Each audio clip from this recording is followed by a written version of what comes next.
কল্যাণপুর প্রবাসী স্ত্রীর সাথে গ্রাম পুলিশ জরুরি কি ঘটেছিল আসলে দেখুন ভিডিওটা। আলাইকুম। আমি গ্রাম পুলিশ পাচুরি ইউনিয়ন পরিষদ। আমি ওই কলা ক্ষুদ্র একটা বিক্রয়তা পাশাপাশি পাশাপাশি।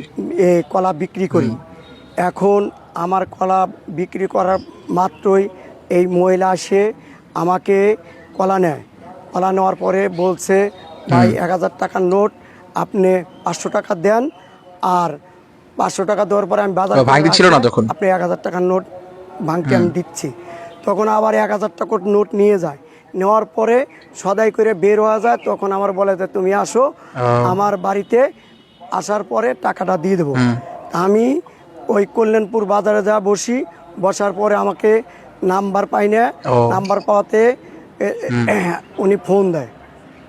ফোন দেওয়ার পরেই আমি ওই বাড়িতে যাই। যাওয়ার পরেই আমাকে এই 4-5 দিয়ে এলাকার মানুষ হই উল্লা করে আসে। হই উল্লা করে আসে, আমাকে ধরে। ধরার পর আমি বসা থাকেই আমি পেন, আমি মোটা মানুষ, পেন আমার একটু হালকা হয়েছে, আমি এরকম ঝাঁকি দিয়ে উঠতে গেছি। তখন বলছে যে তুই অকাম করছস। আমি বলছি দেখেন আপনি, আমি অকাম করি কত তুই বলতে হবে, তাহলে আমার এই ঘাড় পাড় এই মাথা মুছে দিয়ে মাজা মুছে দিয়ে বাড়ির চোটে অবৈধ কথা বলায়।